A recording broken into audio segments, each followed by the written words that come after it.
Nous avons terminé la voie du Puy, plus dans la foulée un petit bout du Camino Frances jusqu'à Roncevaux, voire partie 1. Nous sommes en septembre et nous repartons pour 11 jours avec Burgos comme objectif. Distance 270 km, c'est faisable. En mai, nous repartirons pour 3 semaines environ de Burgos afin de terminer notre périple jusqu'à Santiago. Bon voilà, on est parti pour 11 jours, 11 étapes sur le chemin. Je ne sais pas si on les fera, mais on est parti. Voilà, on est à Roncevaux. Qu'est-ce que t'en penses, papa? Dis-moi, Paul. Je suis en forme, il fait pas très très chaud, j'ai fait la maline, je me suis mis en short. Mais bon, mais je suis en forme.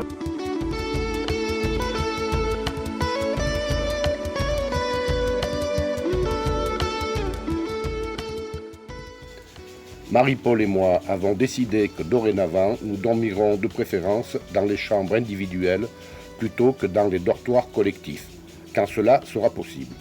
Non pas que nous voulions les snober, mais nous sommes trop respectueux du repos de nos compagnons de route. En effet, je ronfle bruyamment dans mon sommeil et Marie-Paul ronronne sans aucune retenue. Trop souvent, nous sommes réveillés à cause de notre sommeil bruyant. Quant aux autres occupants, si l'un d'entre eux ronfle, impossible pour moi de sombrer dans les bras de Morphée. En Espagne, on trouve des chambres individuelles facilement dans certaines albergues, dans les casas rurales ou chambres d'hôtes. Elles sont peu chères et très propres.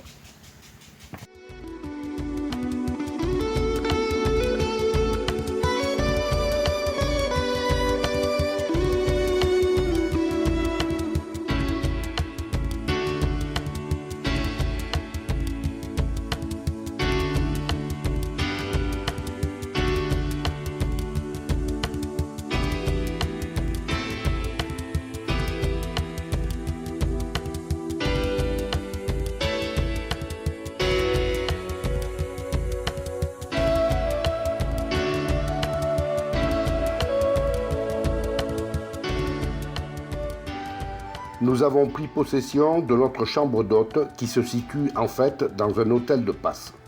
Nous sommes plusieurs pèlerins en ce lieu car il est répertorié sur le Miam Miam Dodo. Aussi bon, faisons confiance au Miam Miam Dodo. De plus, il fait table d'hôte et le repas a l'air tout à fait correct. Et il le fut effectivement. En attendant le repas, Marie-Paul et moi, nous avons trouvé une terrasse sympathique où nous nous réhydratons après cette dure journée. Nous quittons Villava et notre chambre d'hôte de bonne heure. Nous arrivons au rempart de Pampelune par la porte de France. Nous passons devant la très belle mairie et traversons la ville. De nombreux parcs jalonnent notre parcours. Pampelune est une très belle ville.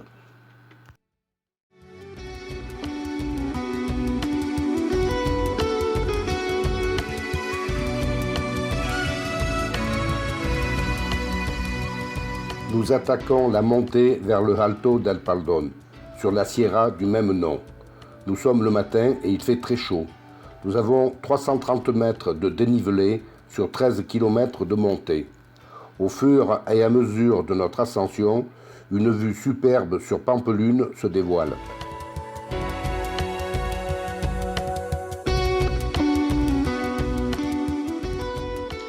Ce belvédère naturel est situé à 770 mètres d'altitude. Il offre une vue panoramique exceptionnelle sur la capitale de Navarre, Pampelune, ainsi qu'au nord sur les sommets pyrénéens et au sud sur les terres à blé et les villages médiévaux chargés d'histoire. C'est un lieu de passage obligé pour les pèlerins qui parcourent le chemin de Saint-Jacques en provenance de Pampelune et en direction de Puente-l'Arena. Il est balayé par le vent. C'est pourquoi la Sierra del Pardón a reçu le premier parc éolien de Navarre. Le belvédère est agrémenté d'un ensemble sculpté de Vicente Galbet intitulé Monument aux pèlerins. Réalisé en tôle, il représente un groupe de pèlerins grandeur nature qui franchit la ligne de crête. La halte del Paldón est effectivement le lieu où se croise le chemin du vent avec celui des étoiles. Pourquoi le chemin du vent ? Parce qu'en ce lieu, il y a environ une cinquantaine d'éoliennes. Et pourquoi le chemin des étoiles ? C'est le nom que l'on donne au chemin de Saint-Jacques de Compostelle.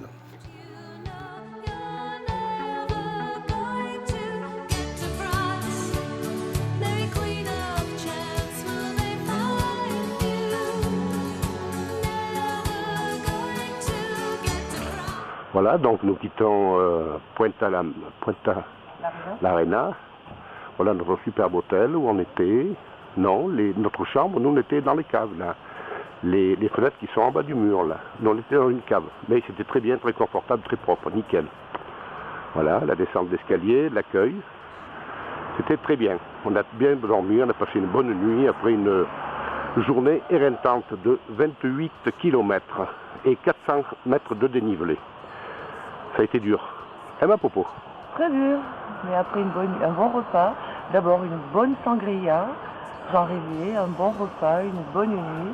Nous repartons, aujourd'hui c'est une étape verte, donc nous sommes en pleine forme. 22 km, c'est petits bras, ça nous ira très bien. Bon, on va sur Estella.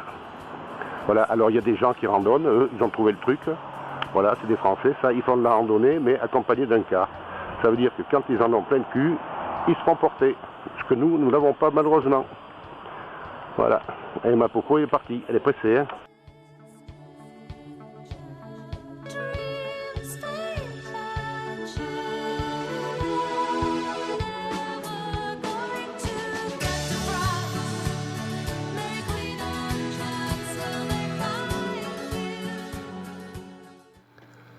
Ce très beau pont roman donne son nom à la localité de Punta la Reina en province de Navarre. Il aurait été construit au XIe siècle sur l'Arga à la demande d'une reine, Mayor de Castille, épouse de Sanche le Grand, ou bien Stéphanie, femme de Garcia Nájera, pour faciliter le passage des pèlerins de Compostelle qui quittaient la ville par la rue principale. Toutes les voies du chemin de Saint-Jacques de Compostelle venant de France convergent à Punta la Reina.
Bon ben ça y est, on décolle d'Estella, direction Los Arcos.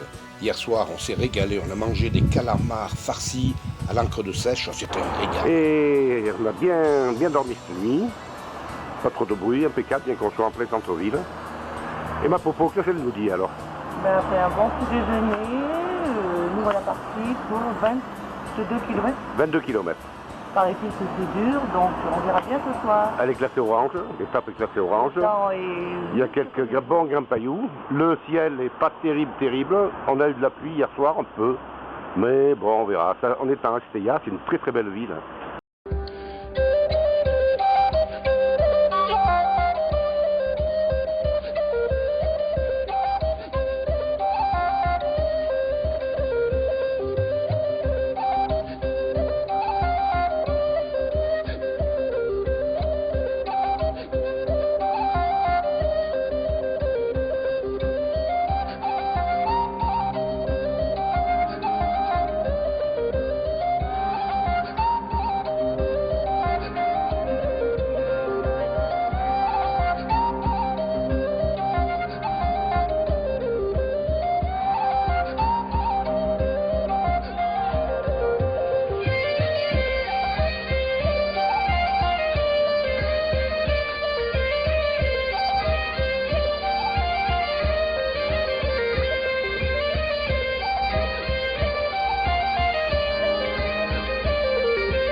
Ce soir, nous choisissons un bon resto. Le repas sera agrémenté d'un bon vin de Rioja. Nous n'allons pas nous priver, étant donné que nous ne payons pas le carburant pour ce périple qui se fait à pied. Bon, il fait encore nuit. Nous quittons notre superbe hôtel dont je montre la façade. Et nous sommes aujourd'hui à Los Arcos. Là, ce matin, nous partons de Los Arcos pour aller sur Logroño, 29 km. Ça va être rude. Alors la Popo, qu'est-ce qu'elle nous dit, la Popo? La Popo, elle dit qu'il est 7h30 du matin, on est déjà levé, sur le point de partir, mais j'ai pas eu mon café. Ben oui, parce qu'alors... Bon, voilà, puis le repas espagnol, on fait la fête la nuit, donc ça va être dur.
Nous sommes à Logroño et après avoir mangé un repas de peregrinos, nous savourons la fraîcheur à une table de bistrot où nous nous réhydratons. Il est 21h. C'est fou l'animation qu'il y a dans les rues. Nous sommes en septembre. En France, tout le monde est chez soi devant la télé. Mais ici, non, c'est l'Espagne. Demain, nous allons à Nájera. L'étape va être rude car elle fait 31 km. Elle est classée orange sur mon guide Michelin et il fait très chaud. Allez Paul, on va au lit? Il est 7h. Avant de repartir, Marie-Paul se oint les pieds à la pommade Noc.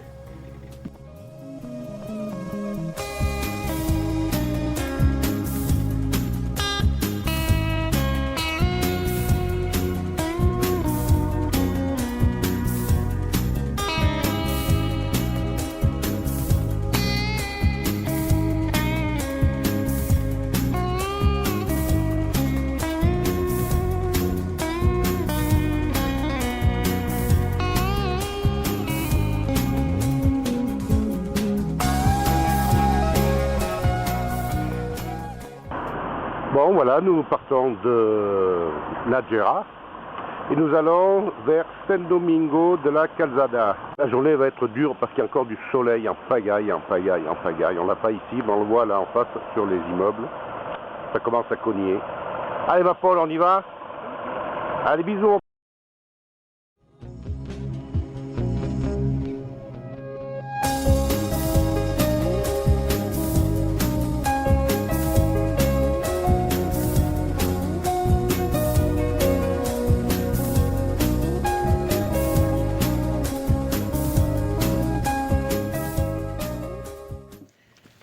Santo Domingo de la Calzada sera notre halte ce soir.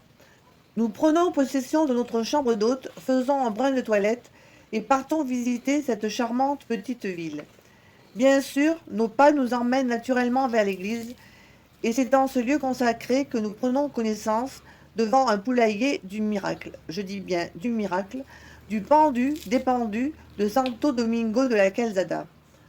En effet, en 1130, Hugonel, jeune pèlerin germanique, en route avec ses parents vers Santiago, passa la nuit dans une auberge de Santo Domingo de la Calzada. Une jeune servante, charmée et pleine de bonnes intentions, lui fit des avances qu'il repoussa. Éconduite et pour se venger, elle cacha dans son bagage de la vaisselle d'argent. Au moment du départ, elle l'accusa de vol. Il fut condamné et pendu pour ce fait, c'était la règle à l'époque. Les parents, éplorés, continuèrent leur pèlerinage et prièrent Saint-Jacques. À leur retour de Compostelle, passant devant le gibet, ils entendirent Hugonel leur dire qu'il était en vie, car Saint-Jacques le protégeait. Émerveillés, ils s'adressèrent à l'alcade de l'arabe Al-Kadi, le juge, qui était en train de déguster un coq et une poule rôtie. Celui-ci, ironique, leur répondit « Si votre fils est vivant, cette poule et ce coq se mettront à chanter dans mon assiette. »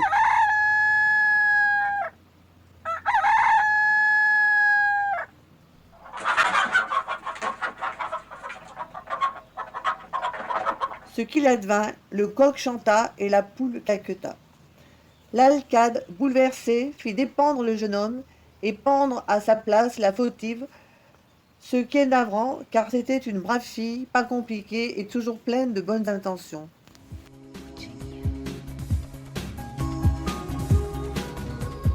Bon, ben il est 7h30. Nous partons de San Domingo de la Calzada. N'est-ce pas?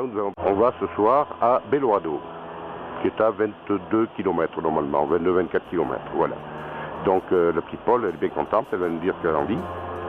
La petite Paul, elle commence à être un peu fatiguée, elle trouve que les nuits sont un peu courtes. Mais bon, et là, j'ai toujours pas pris mon petit café.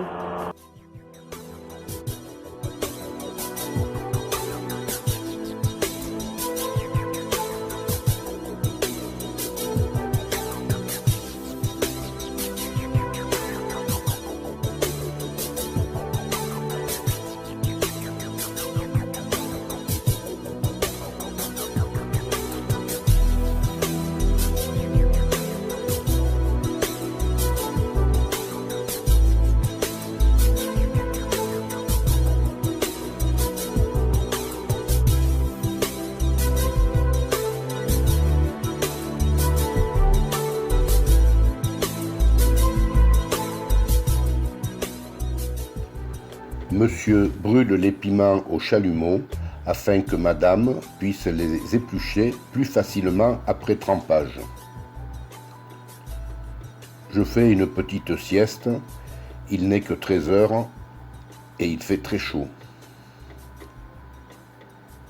Nous arrivons à Belorado. Bon voilà, ben aujourd'hui nous sommes au 9e jour de randonnée. 9e ou 10e? Non, 10e. C'est demain, le 11e, c'est le dernier demain. Nous sommes à Belorado et nous allons aujourd'hui aller sur San Juan d'Ortega. 400 mètres de dénivelé, 24 km. On va voir, ça va être dur, surtout qu'il va y avoir une chaleur terrible, du soleil en pagaille. Regardez, le ciel est déjà annonciateur du soleil qui nous attend. Paul, qu'est-ce qu'elle nous dit? La petite Paul, elle dit que la nuit a été agitée. Bon, je viens de prendre un bon petit-déj, heureusement, parce que le jour me décourage, il me dit qu'il va y avoir un bon raidillon, donc j'ai déjà peur. Mais enfin, bon, on va y aller. Allez, on y va, c'est parti. Oh, Paul, comme tu as de longues jambes. Oh, maître Jo, comme vous avez de longues jambes. Oh, Paul, pour ta taille, je trouve que tu as un très petit cul. Oh, oui, ma popo. Et regarde bien, parce que ça ne durera pas. Ouais. Ah, ça y est, on rapetisse, là, tiens, je remarque.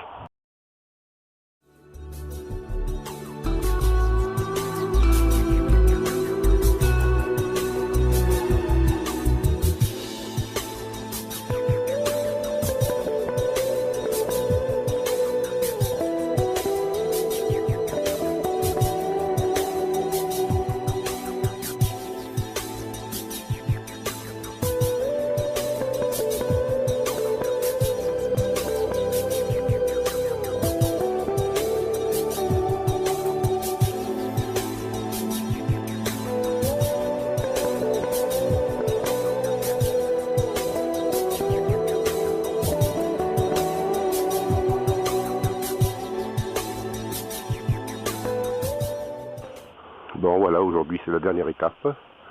Nous partons de San Juan de Ortega. Il fait nuit, on voit le clocher d'ailleurs là-bas au fond, ainsi que la grue. Et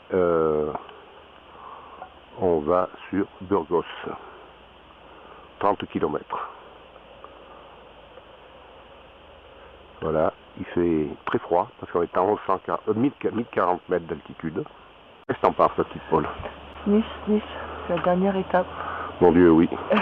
Mais bon, hier nous avons rencontré une Espagnole, Anna, super sympa, qui de plus comprend très bien le français, donc nous a bien aidé pour la réservation et pour ce que nous voulions au niveau du repas.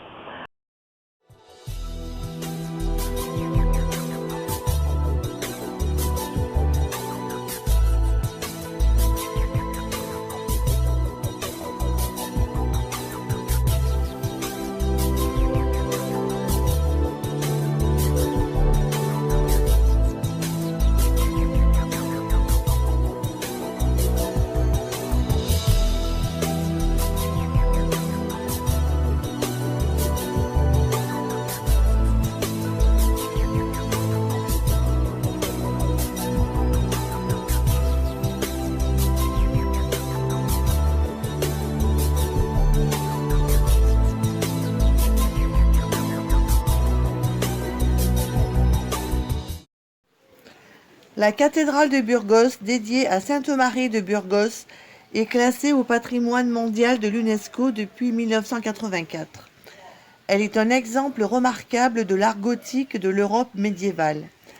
Commencée en 1221, sa construction prendra plus de 3 siècles. Les nombreuses œuvres d'art qui se trouvent à l'intérieur en font un grandiose musée de la sculpture gothique européenne. Le cloître avait été construit entre-temps au XIVe siècle. La splendide lanterne étoilée de la croisée s'élève à 54 mètres au-dessus du sol. Au-dessous se trouvent les dalles funéraires du Cid et de Chimène.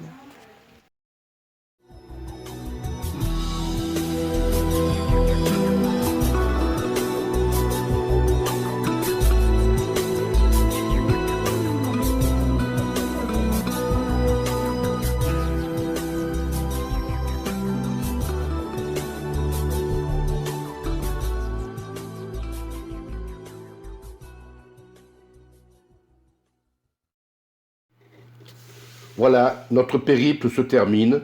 Nous sommes partis de Roncevaux et arrivons à Burgos dans les délais prévus, de 11 jours. Nous nous octroyons 24 heures de repos à Burgos pour visiter la ville. Nous tombons en pleine fête des confréries. Demain soir, nous prendrons le bus Euroline et roulerons toute la nuit pour rentrer chez nous. En mai, nous repartirons de Burgos pour terminer ce chemin en 22 jours.